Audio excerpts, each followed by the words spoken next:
toma uma Vaz. Ele já mandava uma paulada na minha cabeça. Falava, ô, sabe? Mas essa transição existe, né? Porque você estava falando sobre a questão de que são públicos diferentes, de quem consome a cerveja de massa e quem está consumindo os artesanais. De fato, né? A maioria é assim. Só que eu já percebo uma transição. Por exemplo, quando eu olho, por exemplo, o meu sogro, o meu pai, eram pessoas que consumiam bastante essas cervejas de rota dos famosos. Hoje em dia já conhecem uma Colorado, né? Outras marcas assim, que são artesanais e gostam, consomem, alternam ali, entendeu? Então no dia a dia deles, não é porque alguém apresentou, eles estão consumindo. É algo que eles realmente vão atrás, entendeu? Eu também não bebia, viu? A cerveja, eu bebia pouca coisa. Eu também. Quando eu experimentei artesanal... Falei, cara, isso aqui é outro universo, é outra coisa. Isso aqui eu nunca tomei.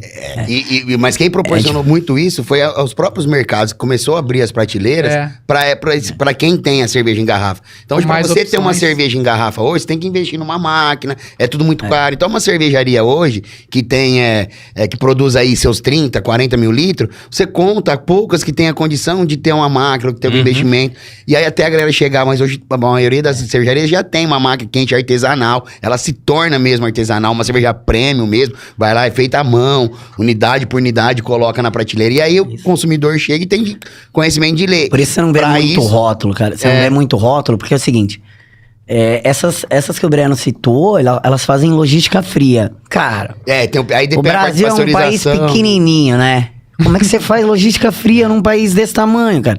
Você não vai conseguir mandar de Ribeirão pra Jabuticabal, cara, sabe? Num calor de 40 graus, na sombra.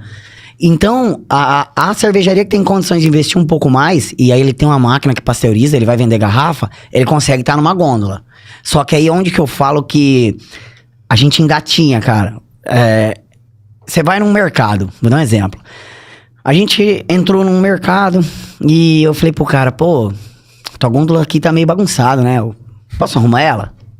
O cara olhou pra mim e falou, pô, o cara veio aqui, vai arrumar a gôndola? Fala mal da minha folgada, fala mal do meu mercado, vai estar desorganizado. Deixa comigo. Catei a prateleira, sem brincadeira. Falei, eu posso, mas eu vou botar a minha aqui na campo de visão e tal. Ele falou, cara, do jeito que você quiser. Coloquei escola belga, inglesa, alemã, americana, Lund. As que era concorrente, eu coloquei um pouquinho mais pra lá, né?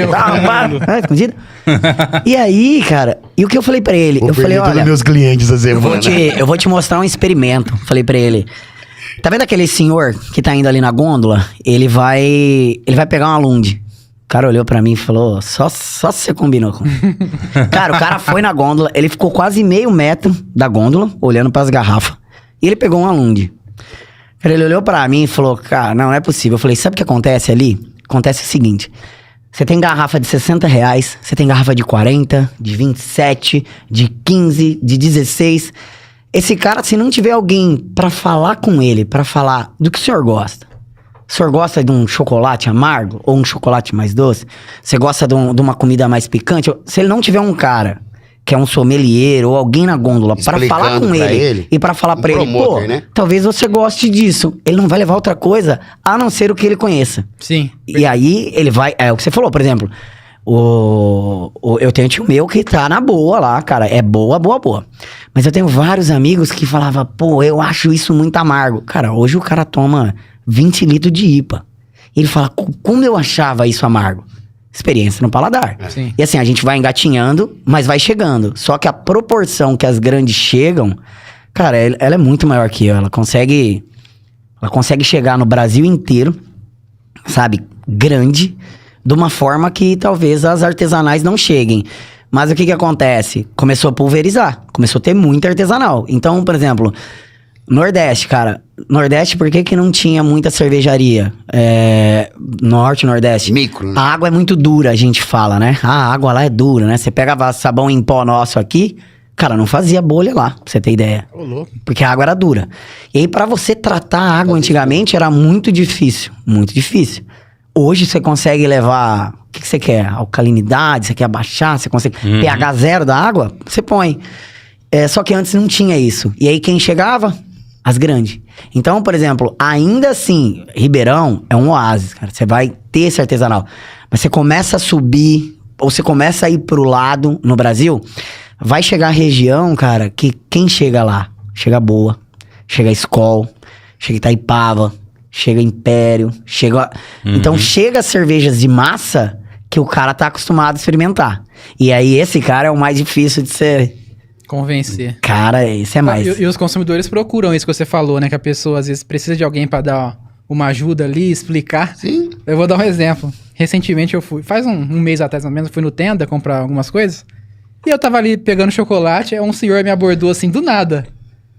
Ah, qual será que eu levo, não sei o quê, falando comigo assim, puxando assunto, né? Eu falei, depende, que tipo de chocolate o senhor gosta?